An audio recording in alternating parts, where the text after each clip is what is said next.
Hello onCourse users. Today we're going to get into search in a little bit more depth than the last video. So what I'm going to show you here is searching on invoices, but with some more complex search criteria. So let's start for something simple. I want to find invoices that are linked to people called Smith. So as you've seen before, we can just type Smith and it will do a quick search for people called Smith who have invoices in the system. There's a few too many here, but let's say I have a Smith on the phone and she says to me, oh no, my invoice is 2081. I can just type the invoice number and up comes the invoice. I can select it here and see that there's 0 overdue on this invoice. Let's try something a little more complex.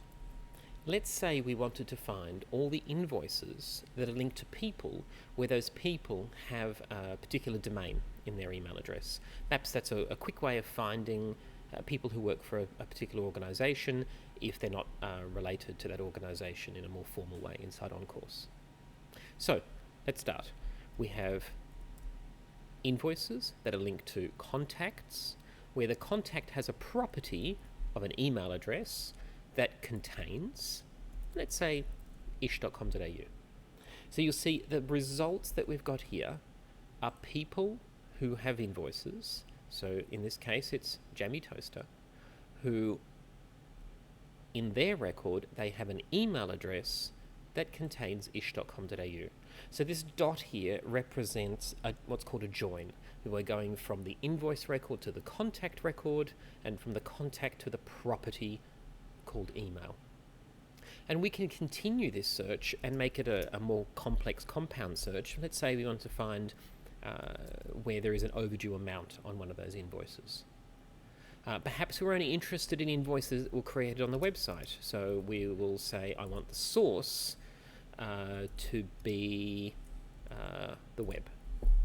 So what we've now found are invoices created on the website that have an overdue amount which are linked to contacts with an email address that contains ish.com.au.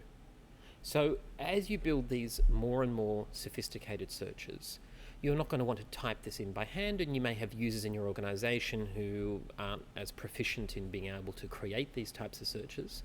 So let's save this search. I can click on this little green symbol here, and I'll add a custom filter that all of my staff in my organization can see. And let's just call this online overdue. So this filter now appears on the left. If I tick the filter box here, you'll see that the name that I've given it appears in the search box with an @ symbol. And so the @ symbol here represents that it is one of the custom filters that we've created. Other users using onCourse will see the same thing and be able to access it without needing to know how that filter was created. But if you hover over it, you can see the details of what that filter contains. You can use that custom filter and you can continue searching. You might say, I want those online overdue invoices linked to ish.com.au, and I would like some that, the ones that have a date due of this year. So as you can see, I continue to filter. Let's try something, perhaps maybe we'll get some better results in last year. There we go. So here are the invoices with a date due of last year, combined with the previous filter. I can make those date searches even more complex. I can, for instance, create something that says the date due is after today minus 6 months. So that's a little bit of algebra that is being calculated in the system to say, take today's date, subtract 6 months, and find invoices that were due after that date.